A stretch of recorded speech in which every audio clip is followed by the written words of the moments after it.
Hello guys, আসসালামু আলাইকুম। কেমন আছেন সবাই? আশা করি খুব ভালো আছেন, সুস্থ আছেন। কাছেও দূরে, দেশ ও দেশের বাইরে থেকে যে যেখান থেকে আমার ভিডিওটি দেখছেন সবাইকে ওয়েলকাম আমার চ্যানেলে। তো বন্ধুরা, আজ কিন্তু নিয়ে হাজির হয়ে গেলাম মজাদার ও সুস্বাদু হাতে মাখা গরুর মাংসের ভুনা রেসিপি।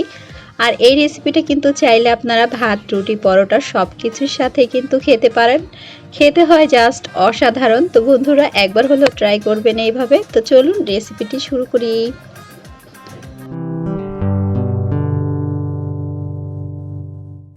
তো বন্ধুরা, এখানে কিন্তু আমি 1 কেজি পরিমাণ গরুর মাংস ধুয়ে কেটে পরিষ্কার করে পানিটা ঝরিয়ে রেখেছি। আর এই তো এই পাশে কিন্তু পেঁয়াজ কুচি করে নিয়েছি কিছুটা, আর নিয়েছি কাঁচামরিচ আস্ত কয়েকটা। এখন দিয়ে দিচ্ছি 2 টেবিল চামচ আদা রসুনের পেস্ট। তো এখানে কিন্তু আপনাদের গরুর মাংসটা যদি বেশি থাকে তাহলে কিন্তু মাংসের পরিমাণে আপনারা মশলাগুলো অ্যাড করে নেবেন, বাড়িয়ে বা কমিয়ে।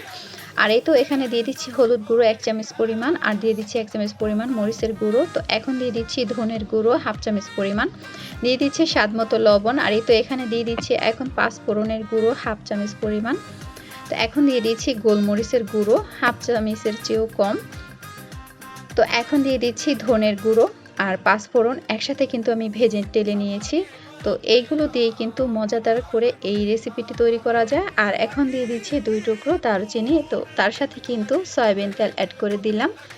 তো এরপর কিন্তু খুব ভালো করে এই মশলাটা আমি এখন মেখে নিচ্ছি।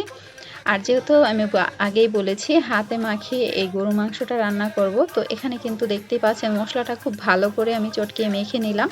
আর এ পর্যায়ে কিন্তু এই যে ধুয়ে তারপর পানিটা ঝরিয়ে রেখেছিলাম গরুর মাংসের পিসগুলো কিন্তু ছোট করে কেটে নিতে হবে। আর এতে কিন্তু খেতে হয় অসাধারণ। আর মশলার মুখটা কিন্তু খুব ভালো করে গরুর মাংসের মধ্যে ঢুকে যায়। তো বড় বড় পিস করে কিন্তু ভুনা করলে তো তেমন একটা মশলা ভিজে না মাংসের গায়ে, তো তাই কিন্তু আমি ছোট করে কেটে নিয়েছি।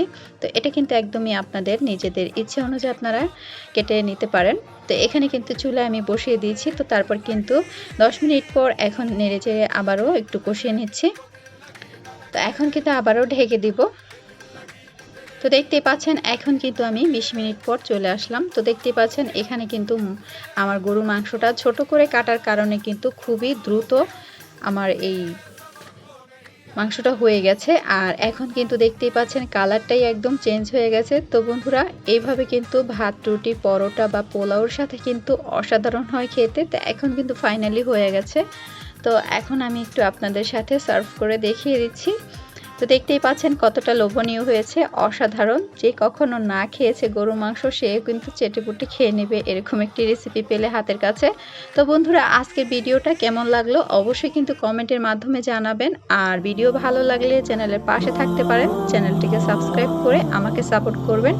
আর আমার নিত্য নতুন ভিডিওগুলো পেতে চ্যানেলটিকে সাবস্ক্রাইব করে পাশে থাকবেন। তো সবাই ভালো থাকবেন। আল্লাহ হাফেজ।